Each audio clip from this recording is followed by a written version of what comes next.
42 salutskud affyres fra Stockholms Slot. En kongelig hjemmefødsel er netop overstået. Den svenske kronprinsesse Margareta er nedkommet med sit 3. barn. Endnu ved stockholmerne ikke, om det er en dreng eller en pige. Påskedag den 28. marts 1910 kl. 3 om morgenen er fødslen vel overstået, og samme dags eftermiddag afholdes Te Deum i Slotskapellet. Ikke siden 1851 er der født en svensk prinsesse, og det rydder naturligvis forsiderne. I Politiken er nyheden kun en notits, men dog stadig på forsiden.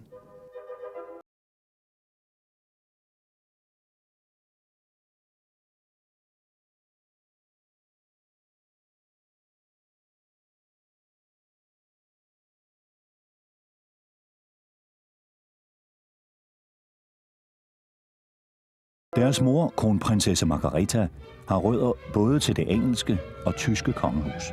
Og Ingrids far, kronprins Gustav Adolf, er en direkte efterkommer af den franske officer Jean-Baptiste Bernadotte, som den svenske regering indsætter som tronarving i 1814. Bakgrunden var ju den att Sverige hade haft en oerhört orolig politisk period. Med kungamord och statskupper och så vidare och krig. Och i krig mot Ryssland 1809 så förlorade Sverige Finland. Och Sverige och Finland hade ju hört ihop sedan medeltiden. Och detta var ju en nationalkatastrof och det gällde så att säga för Sverige att få den svenska äran återupprättad. Och det tyckte man inte då att man gjorde med någon prins av Augustenborg. Utan det skulle vara en hjälte. Och vid den tiden fanns det bara hjältar i Frankrike. Så det var ganska självklart att de som vurmade för att finna en hjälte, de tittade på Frankrike och man hade förteckningar på dessa hjältar och där fanns ju då naturligtvis Bernadotte med. Den första Bernadotten, som ju då var född i Pau, blev ju under revolutionen och under Napoleons tid blev han ju en mycket framstående general och slutade som marskalk av Frankrike. Och när Sverige råkade i svårigheter och skulle välja en ny tronföljare så dök hans namn upp. Och det berodde ju på att den föregående tronföljaren hade ramlat av en häst och dött. Och då samlades riksdagen i Örebro och på bara 10 dagar så ändrade sig hela inställningen. Och han blev alltså vald till Sveriges kronprins. Også i Danmark havde vi stiftet bekendtskab med den svenske konge. Napoleons tropper opholdt sig i 1808 i Danmark som optakt til et overfald på Sverige. Danmark var allieret med Frankrig, og kong Christian den 7. havde derfor givet Napoleons spanske lejetropper lov til at indkvartere sig på Koldinghus Slot. Ikke nok med, at disse fremmede soldater brændte slottets møbler i pejsen. De brændte også hele slottet ned til grunden. Og det var den øverstbefalende, Jean-Baptiste Bernadotte, der havde ansvaret for det hele. Da han 10 år senere bliver svenske konge i stedet for den danske Frederik Christian af Augustenborg, bliver hans franske kone Desirée dronning. Hun var vant til at omgås magtens mænd. Hendes tidligere forlovede var nemlig Napoleon Bonaparte selv, og hendes søster giftede sig senere med Napoleons bror. Derfor er Sveriges forhold til Frankrig i begyndelsen af 1800-tallet pludselig vendt 180 grader. Vi har jo altid syntes hernede, i hvert fald i gamle dage, at Bernadotterne var sådan lidt af en opkomling-familie. For de kom jo ikke på tronen før i 1814, og vi havde et kongedømme, der var 1000 år gammelt. Så det kunne man jo altså se lidt overlegen på i starten. Men de var jo til gengæld så utrolig velbegavede, at de gjorde sig meget stærkt gældende den ene generation efter den anden. Många av Bernadotterna har ju varit mycket konstnärliga, de har varit mycket känsliga, de har varit mycket socialt engagerade och mycket känslosamma människor överhuvudtaget. Och åtminstone i äldre generationer så skyllde man ju då alltid känslosamheten på Karl Johan. Så kallade man sig själva för gaskonjare. Och där ska blodet flöda så att säga. Så att det finns mycket sånt i det hela. Sen har det ju inte blivit sämre av att de damer som har gift in sig i det svenska kungahuset har också varit oerhört konstnärliga, mycket socialt engagerade. Och inte bara så där överklass engagerade, utan många av dem har ju varit vad man skulle kunna kalla för sociala reformatorer. Ändrat på vårdinriktningar, skapat nya institutioner av ett slag som man aldrig hade sett tidigare och så vidare. Så att de har gjort insatser på väldigt breda områden. Allerede i 1869 kommer Bernadotte til at gøre en indsats for Danmark.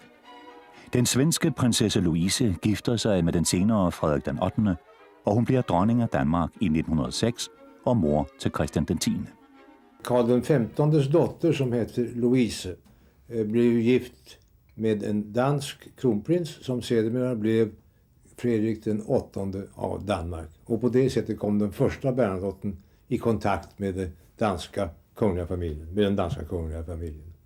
Gamle Christian 9. lukkede sine øjne i 1906, efter at have været den konge i Danmark, der har regeret længst efter Christian den 4. For han blev altså konge i over 50-20 år. Og derved var hans søn Frederik den 8. jo blevet en herre på 60 år, da han blev konge. Og det blev han i 1906. Så hvis vi nu skal op til 1910, hvor dronning Ingrid bliver født, så er det altså Frederik den 8., der sidder på tronen med sin Bernadotte-dronning her. Det var ju bevisligen en brytningstid, en mycket svår tid, en omställningstid. Vi hade ju haft ett tronskifte 1907 och då gick Oscar II ur tiden och Gustav V kom på tronen, och det var en mycket svår tid överhuvudtaget för alla länder. Det var ju de här svåra åren före första världskriget. Och jag tror att det var ganska dramatiskt, det vet man ju också delvis att det var dramatiskt bakom kulisserna, om man så säger. Här i Sverige var det ju då också en stor omställning. Vi skulle ha en omställning till mera demokratiskt styre. Kungen utsåg ju då tidigare alla statsråd och så vidare. Och det fanns mycket sånt som kungen involveras, och hela då kungahuset involveras. Ja, det är en mycket svår tid. Trods disse vanskeligheder oplever svenskerne en glædelig begivenhed i deres kongehus. Den engelske prinsesse Margareta gifter sig med den svenske tronarving Gustav Adolf, Ingrids far. Ingrid har derfor en stærk forbindelse til det engelske kongehus. Hendes morfar er hertug Arthur af Connaught, søn af dronning Victoria og prins Albert. Det er altid sjovt, at en historisk person, det kan vi jo ikke komme udenom, at dronning Victoria har været en meget stærk personlighed. Ligesom min mor jo altså, føler jeg også er en stærk personlighed. At man har kendt nogen, som har kendt denne historiske person. Det er jo noget ret fascinerende, synes jeg nok.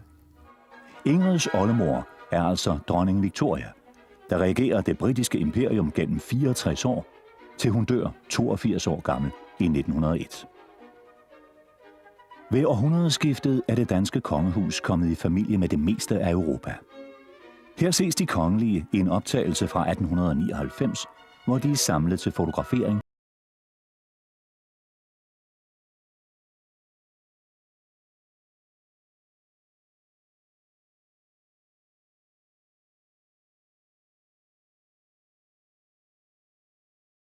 Svigerfar. Så det er altså de internationale familieforbindelser, der allerede i begyndelsen af århundredet binder de europæiske fyrstefamilier sammen. Den svenske kongefamilie bor midt i Stockholm, hvor det imponerende slot ligger som symbolet på monarkiet. Ja, när vi är på lite skrytsamt humör så brukar vi travestera Muhammad Ali, och då blir det att vi är äldst, vi är störst och vi är vackrast. Vi tror att Stockholms slott är det äldsta bebodda kungliga slottet i Europa. Även inberäknandes Windsor Castle från 1066. Den första borgen som byggdes här i Stockholm, den byggdes i början av 900-talet av vikingarna. Den låg ungefär 50 meter från där vi nu sitter. Och sedan på slutet av 1100-talet och början på 1200-talet så flyttade man borgen till nuvarande slottets position. Och där utvecklade sig den stora berömda borgen, den som fick namnet Tre Kronor.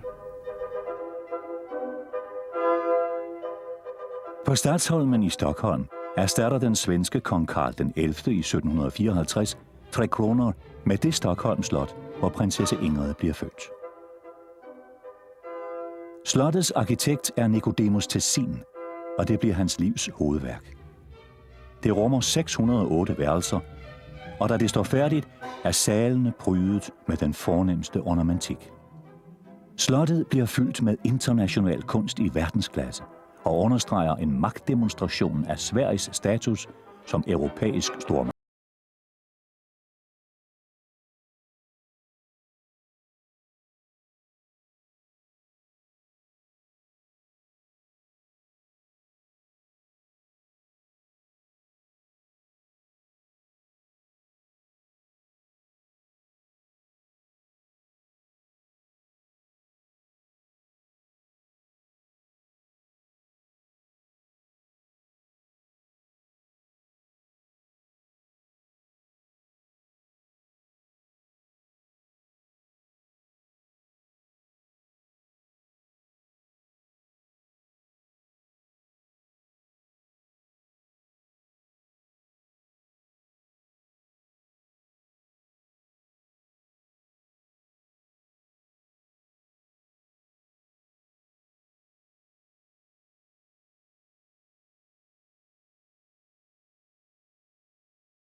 Da Ingrid bliver født, så er det vel det, du vil vide, det er, hvordan så kongehusene i Europa ud på det tidspunkt, for det var jo noget anderledes end i dag. Det var jo endnu i forrige århundrede den eneste anstændige form for et land at være regeret. Det var en konge. Og hvis man vil se, hvem det var, de 12, der var på dronning Ingrids fødselstid i 1910, så var der de samme 7, som vi har i dag, nemlig de 3 nordiske, og så Holland, Belgien, England og Spanien. Spanien forsvandt i mellemtiden, men kom jo tilbage i vores tid efter Franco med kong Johan, som sidder der nu, som ovenikøbet er gift med en dansk-græsk prinsesse, så det hænger sammen alt sammen. Den 15. maj 1912, 2 år efter Ingrids fødsel, træder konseilspræsident Berntsen ud på Amalienborgs balkon for at udråbe Danmarks nye konge, Christian den 10. Et tungt budskab har ramt alle danskere. Kongen er pludselig død. Gud skærme og velsigne vort gamle fædreland. Danmark lever. Det er den 13-årige kronprins Frederik, der står i midten. På den anden side af Øresund tilbringer prinsesse Ingrid sin første sommer på familiens ferieslot Sofiero, lidt nord for Helsingborg. Her er hun optaget på film sammen med hele familien. Året er 1911, og Ingrid er lige fyldt 1 år på dette tidspunkt. Filmen er en ny opfindelse, og det er en enestående oplevelse for den svenske befolkning at få lov til at følge lidt med i den kongelige kronprinsfamilies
Ja, kronprinsessa Margareta som då kommer från England, hon hade synpunkter på sina barns uppfostran. Det skulle vara så naturligt som möjligt, och det valdes ur både borgerliga kretsar och kretsar som stod nära hovet. Ja, det var ju en av de märkvärdiga sakerna med drottning Ingrids mor, kronprinsessa Margareta, som var, åtminstone ur svensk synvinkel, oerhört modern i början på detta århundrade. Så modern så att barnkammaren, när barnen föddes, den placerades i rummen bredvid hennes egen sängkammare.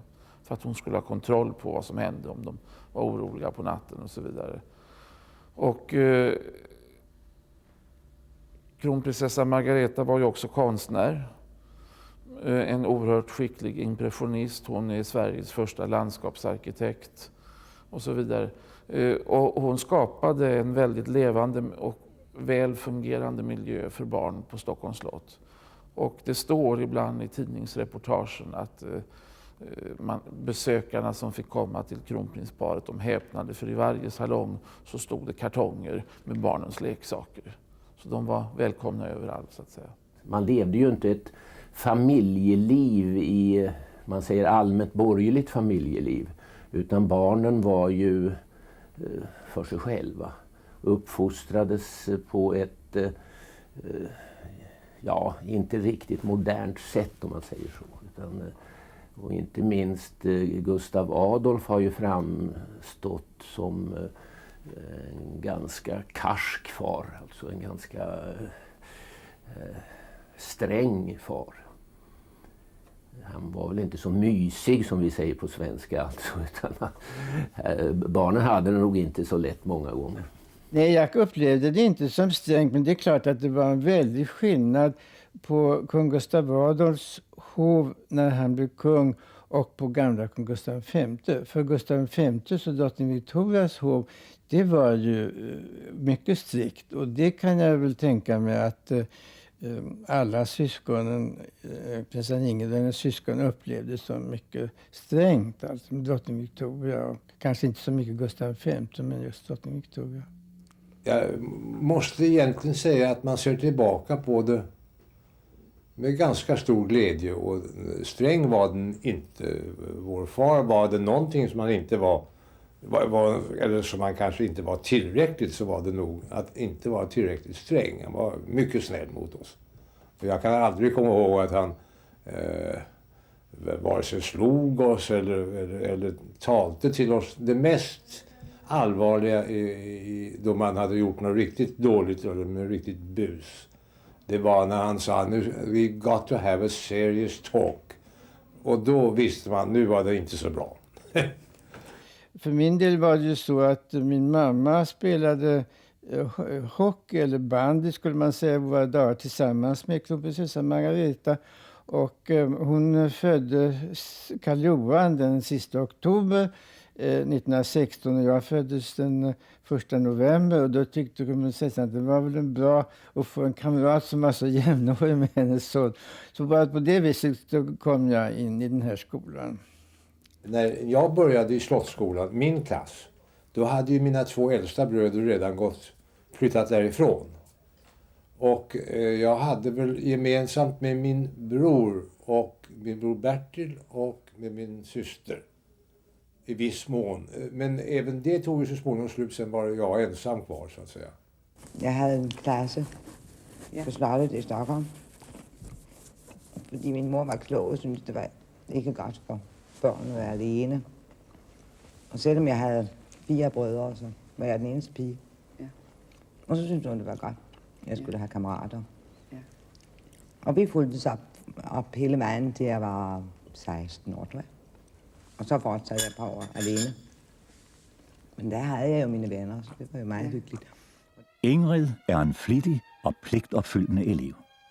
En dag, da hendes farmor, dronningen, inviterer til frokost, melder Ingrid høfligt afbud, for hos farmor kan man ikke gå hjem, før man får tegn til det.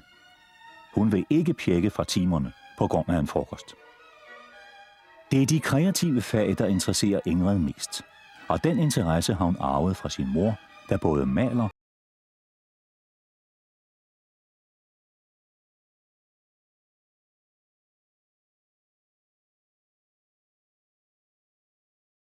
drottningarnas böcker, där kommer personer mer fram. Och så alldeles speciellt hos kronprinsessa Margareta. Hon har hela sitt engelska bibliotek med sig hit till Sverige. Och då tänker jag speciellt på barnböckerna.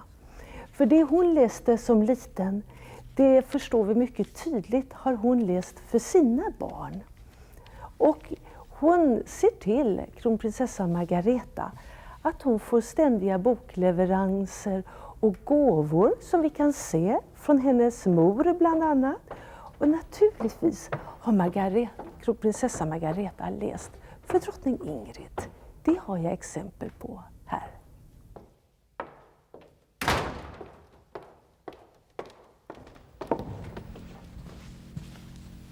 Här har vi kronprinsessa Margaretas barnböcker från England med oss. Och vi har Kate Greenaway, Under the Window. Och vi ser att den är läst av drottning Ingrid säkert och av hennes bröder. Och det är på engelska. Och det är ju så här att deras mor läste på engelska för dem. Och alltså barnen är tvåspråkiga. Här har vi A Wonder Book for Girls and Boys av teckningar av Walter Crane. Alla berömda engelska författare och illustratörer. Och naturligtvis här, Peter Pan in Kensington Gardens av Arthur Rackham. Med underbara illustrationer. Jag ser här att kronprinsessa Margareta fått den till jul 1906. Och naturligtvis bara några år efteråt så har hon läst det här för drottning Ingrid. The Brownies Latest Adventures. Lite speciellt med den här boken. Den har drottning Ingrid fått av sin bror. Och det står här till Ingrid från Edmund. Och Edmund är drottning Ingrids äldste bror, Gustav Adolf. Och det här var det namnet de sa inom familjen. Børnene på slottet elsker at opføre teater og klæde sig ud. Den første gang Ingrid får lov til at være med til legen, vil hun selvfølgelig spille prinsesse. På sin 3-års fødselsdag er Ingrid derfor udklædt som eventyrprinsesse. Og hun vil have diadem i håret, for ellers er man jo ikke en rigtig prinsesse. Ingrid får hurtigt kælenavnet Sassan, en forkortelse af prinsessan. Traditionen med kælenavne var noget, Sassans mor Margareta havde bragt med sig fra England. Hun blev selv kaldt Daisy, som er det engelske navn for Margarete. I øvrigt har den danske dronning Margrethe arvet dette kælenavn i familien. Kronprinsesse Margaretas indflydelse og opdragelse af den lille pige i de tidlige år har printet sig ind i Ingrids hukommelse og har hele hendes liv været et eksempel. Hun var min mor, og hun var et dejligt menneske. Et meget begavet, også kunstnerisk. Og en meget praktisk menneske, og fuld af energi, og nåede en utrolig masse på de få år, som hun husker sig nu i Sverige. Ingrids mor er en dygtig amatørfotograf og eksperimenterer utroligt tidligt med farvefotografi. Disse billeder har kronprinsesse Margareta taget på et sommerophold på Sofierup.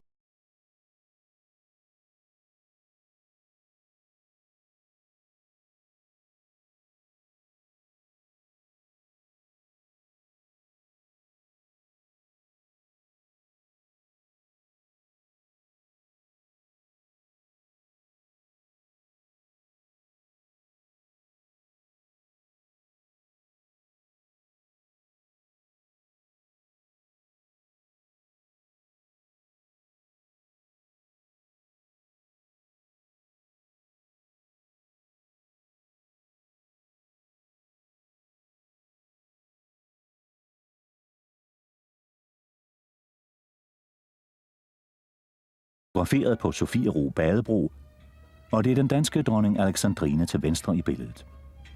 17 år senere blev de gift.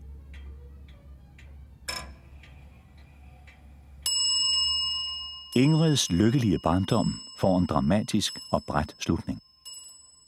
Godt en måned efter hendes 10-års fødselsdag kommer den 1. maj 1920 meddelelsen om et pludseligt dødsfald i den kongelige familie.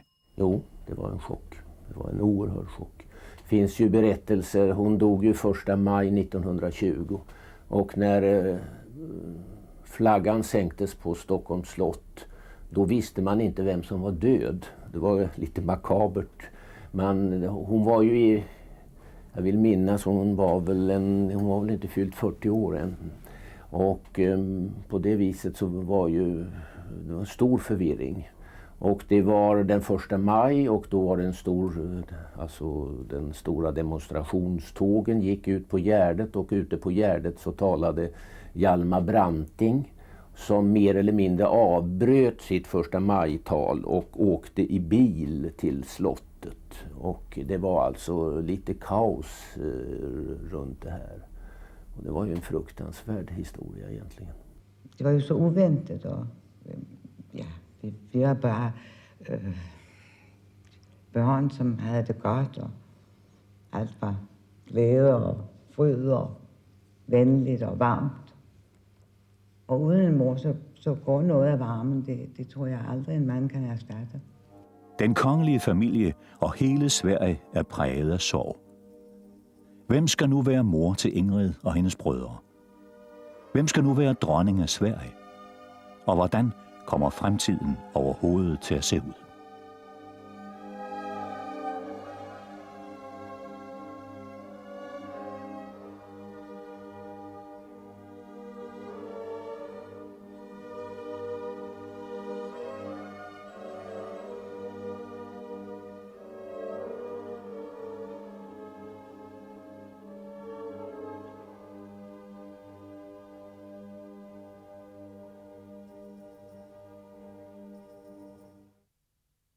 Jeg tror, jeg holdt op med at være barn.